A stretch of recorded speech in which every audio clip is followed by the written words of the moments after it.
We begin in our nation's capital, where the staff of the National Cattlemen's Beef Association works each day to ensure our nation's lawmakers understand the issues that are important to cattle-producing families. Cattleman to Cattleman reporter Russell Nemetz had a chance to witness these efforts firsthand at NCBA's annual legislative conference.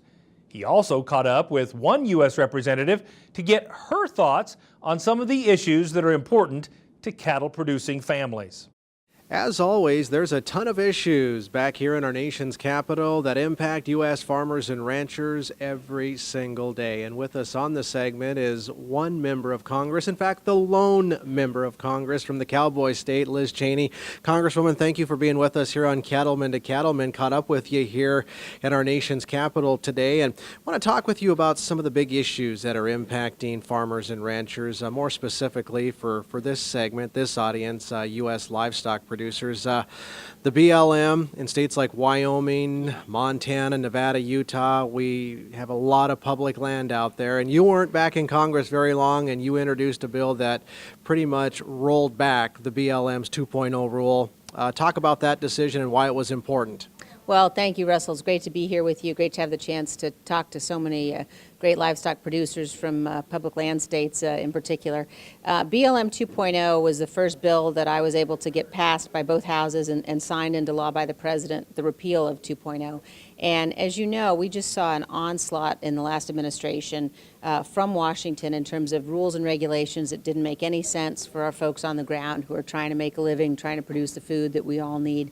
And 2.0 was really indicative of those problems and challenges and would have really diminished the impact and the input that our county commissioners and other stakeholders have in our land management process, and would have instead opened things up much more broadly to a whole range of outside forces and outside groups, and really put Washington in a place in terms of making decisions that didn't make any sense at all for us. So I was really pleased we were able to get that done, and it's just been the first step in a long process and a long fight that I'm engaged in here in Washington to make sure that these federal agencies understand how important land management issues are to us and the reality of what's going on the ground, as opposed to one-size-fits-all decisions from in Washington. Well, hearing you speak here at this spring's Public Lands Council NCBA legislative conference here in Washington, D.C., you also told these folks gathered here in Washington that there seems to be a lot of positive momentum for a change here in the nation's capital, and we need to kind of capitalize, if you will,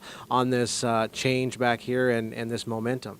We do. I think you've certainly got a situation where we have an administration in place now, majority in the House and the Senate, of people that understand, have a better understanding of how important these issues are, and of how the role of the federal government's got to be reduced. But we have to take advantage of this moment and advantage of this momentum to make sure that it doesn't pass, that we don't take it for granted, and work with the administration to make sure that they know the issues that matter. Places where they can take action, they should, and it's sort of, one of my jobs is to point those places out. Places where we need legislation, obviously we're working in that regard too, but in so many cases we're pushing on an open door because the administration wants to do the right thing, and part of it is just educating them about, listen, this is what it's like, to be a livestock producer in Wyoming, in our other public land states, and what the kind of relief that's needed and the kind of encouragement so that these industries can really grow.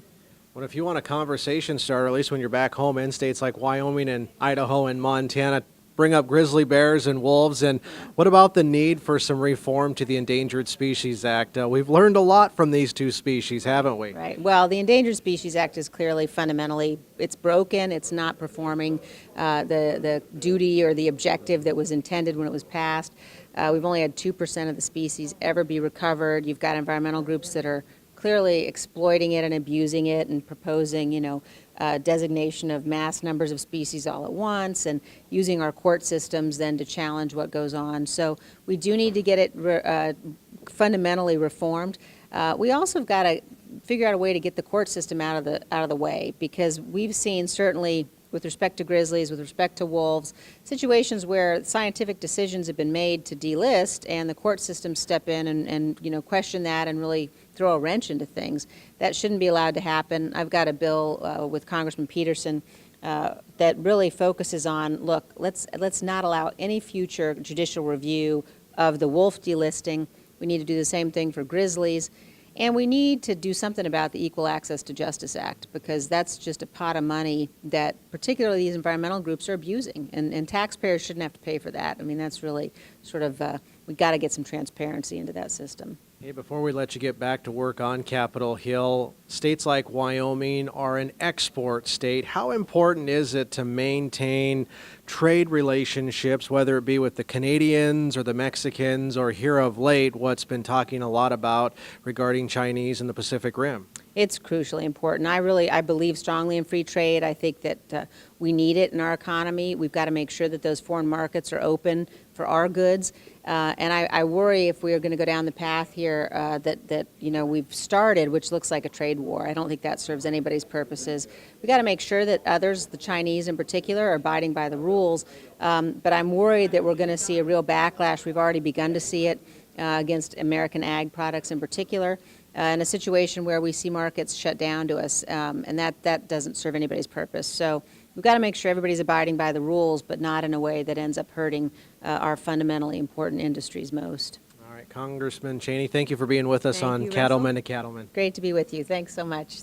All right, that's going to do it for now. With that, Kevin, we'll go ahead and send it back to you in the studio.